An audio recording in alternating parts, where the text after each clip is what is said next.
This is the first week of our Bradley Junction blockade and we're at Flint Street in Huddersfield where our command and control room is based. This is a 24/7 operation where we monitor and report on site progress against our programme. In command and control we send out 4 hourly internal reports and 12 hourly external reports, including a conference call to route control to let them know our progress.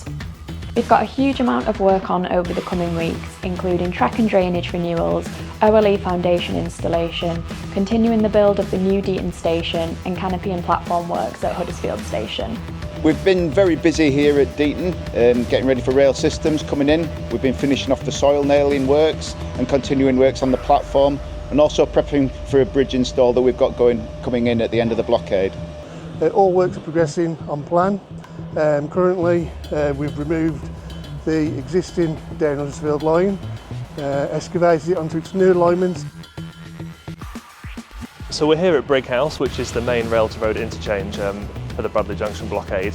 We have buses running to Huddersfield and Manchester Airport, so it's a key location for customers travelling on the network still while we have disruption. But it's being managed really well. We've got a range of different teams working here, like our customer delivery manager team and our traffic management and rail replacement coordinator team and the security team. We're all wearing these blue high visibility vests. If any customers have any questions, please don't hesitate to come and speak to us.